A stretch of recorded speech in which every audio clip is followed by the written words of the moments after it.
شهر رمضان الذي أنزل فيه القرآن هدى للناس وبينات من الهدى والفرقان.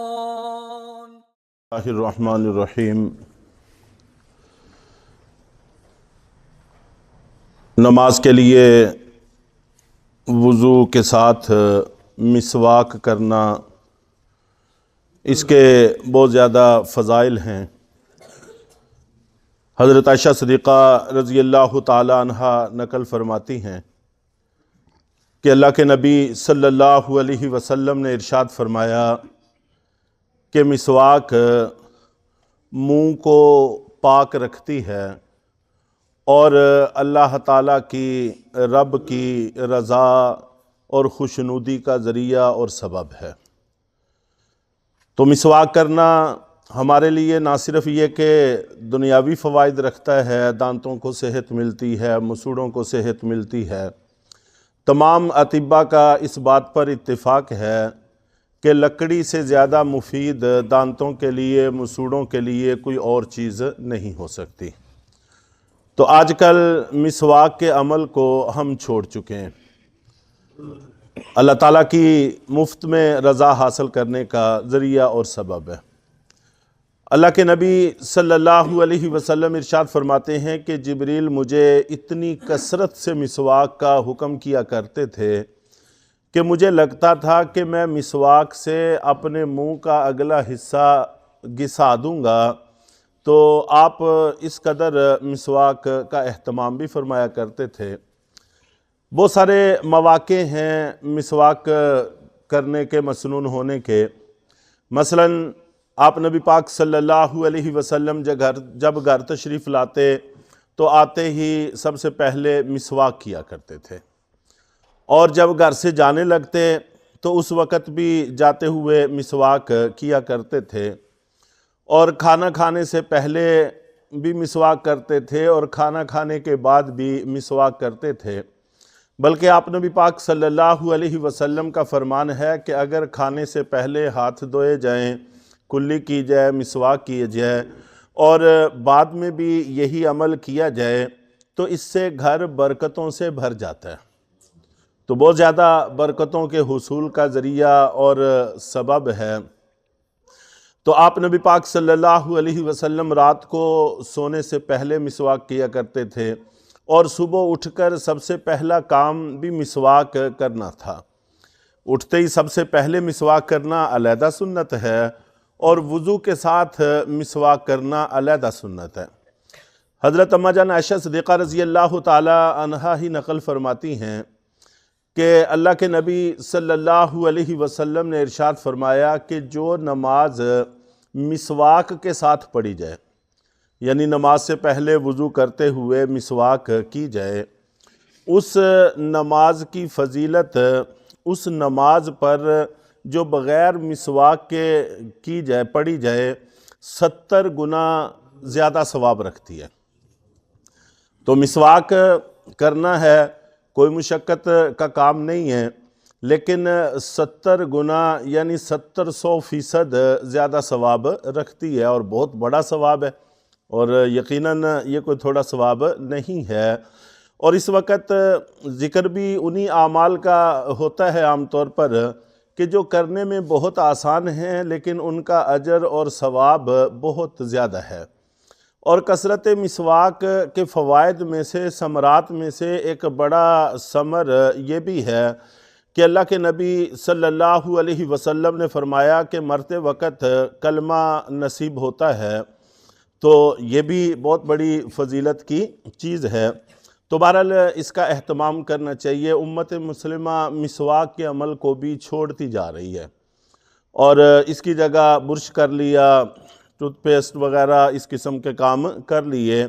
تو یہ اگرچہ منہ کی صفائی کا کام تو دیتے ہیں، لیکن سنت عمل اس سے ادا نہیں ہوتا، وہ مسواک ہی سے ادا ہوتا ہے۔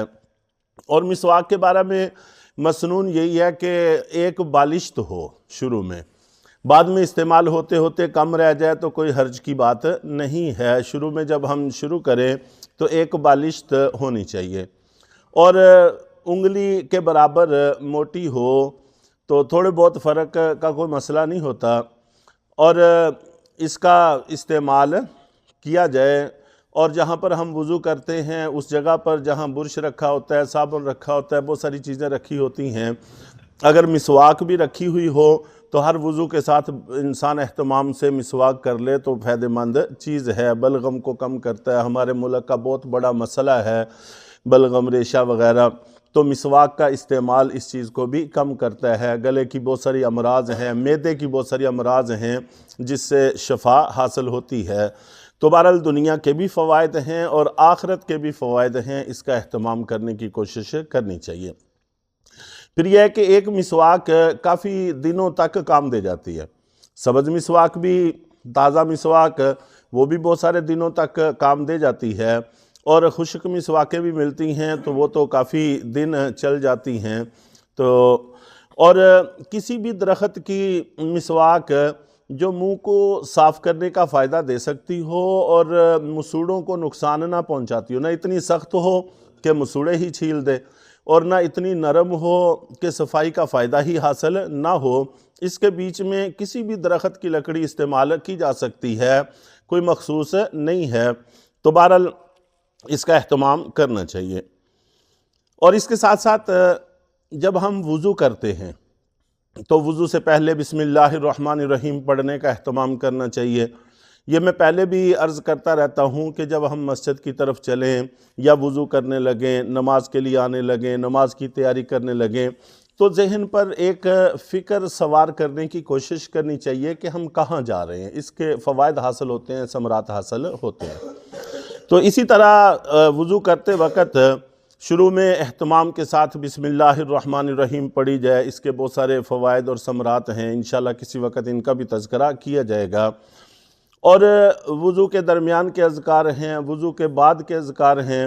مثال کے طور پر مسلم شریف میں ہے کہ جو بندہ وضو کرنے کے بعد اشہد ان لا الہ الا اللہ وحدہ لا شریک لہ واشہد ان محمدا عبدہ ورسولہ یہ پڑھتا ہے تو جنت کے 8 دروازے ہیں، اللہ تعالیٰ 8 کے 8 دروازے اس کے لیے کھول دیتے ہیں، جس میں سے چاہے جنت میں داخل ہو جائے۔ کتنا آسان عمل ہے، وضو کر لیا ہے، کلمہ شہادت ہے، ایک تو ایمان کو تازگی مل جاتی ہے، جلا مل جاتی ہے، اور اس کے ساتھ ساتھ جنت کے 8 دروازے انسان کے لیے کھل جاتے ہیں۔ عمل آسان ہے، مسلم شریف کی صحیح ترین حدیث ہے۔ اور ابو داود شریف میں اس بات کا اضافہ بھی ہے کہ یہ کلمہ پڑھتے وقت آسمان کی طرف نظر بھی اٹھا لے، آسمان کی طرف دیکھتے ہوئے پڑھ لے۔ اور ترمذی شریف میں ایک اور جملے کا اضافہ ہے کہ اس کے ساتھ ساتھ یہ بھی پڑھ لے اللہم اجعلنی من التوابین واجعلنی من المتطہرین، اے اللہ مجھے توبہ کرنے والا بنا اور مجھے پاک رہنے والا بنا۔ اب وضو کر کے ظاہری پاکی حاصل ہوئی ہے، گناہ بھی دھل گئے ہیں، تو توابین اے اللہ ہمیں توبہ کی بھی توفیق عطا فرما تاکہ ہمارے کبیرہ گناہ، بڑے بڑے گناہ بھی معاف ہو جائیں، ہمارا ظاہر بھی پاک ہو، باطن بھی پاک ہو، اس حال میں ہم اللہ کے حضور نماز کے لیے کھڑے ہوں۔ تو اس کا اہتمام بھی کرنے کی کوشش کرنی چاہیے۔ اور اسی طرح درمیان میں، وضو کے درمیان میں جو ہمیں دعا سکھائی گئی ہے، بڑی اہم دعا ہے، اللہم اغفر لی ذنبی ووسع لی فی داری وبارک لی فی رزقی۔ اللہ تعالیٰ سے 3 چیزوں کا ہم سوال کرتے ہیں، اے اللہ ہماری مغفرت فرما۔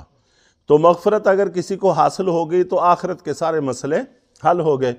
اور دنیا کے لیے ہم 2 چیزیں اللہ سے مانگتے ہیں، اے اللہ ہمیں وسیع گھر عطا فرما۔ گھر میں وسعت مقصود اور مطلوب ہے، اور وسعت بھی 2 طرح کی ہوتی ہے، ایک بڑا گھر ہو تو یہ بھی وسعت ہے، اور دوسرے نمبر پر اس میں بسنے والے لوگوں کے دل آپس میں ملے ہوئے ہوں، یہ بھی وسعت ہے کہ انسان کا جی لگے، انسان کا دل کرے گھر میں رہنے کو، باہر سے کاموں سے فارغ ہوتے ہی انسان کو گھر کی کشش محسوس ہو، یہ بھی گھر کی وسعت میں شامل ہے۔ وگرنہ اپنی تمام تر وسعتوں کے باوجود گھر تنگ پڑ جاتے ہیں، انسان کا گھر میں دل نہیں لگتا، انسان کی طبیعت باہر کو کھنچتی ہے، ایسی کیفیت ہمیں نہ ہو۔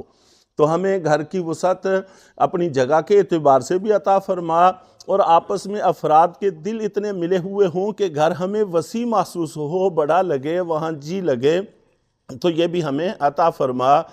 تو دونوں چیزیں اس میں شامل ہیں۔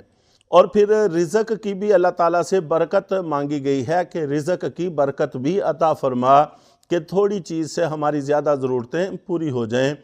تو دن میں 5 دفعہ ہم وضو کرتے ہیں، اگر 5 دفعہ ہم وضو کرتے ہوئے اس دعا کا اہتمام کریں، کسی ایک دفعہ بھی قبول ہو گئی تو ہمارے دنیا کے بھی سارے مسئلے حل ہو گئے اور آخرت کے بھی سارے مسئلے حل ہو گئے۔ اور جب اللہ کا دروازہ بار بار کھٹکھٹایا جاتا ہے تو وہ کھلتا ہی ہے، یہ بات نہیں ہو سکتی کہ اللہ کا در کھٹکھٹایا جائے، بار بار کھٹکھٹایا جائے اور پھر وہ کھلے نہ، یہ ممکن نہیں ہے، اللہ کی شایان شان نہیں ہے۔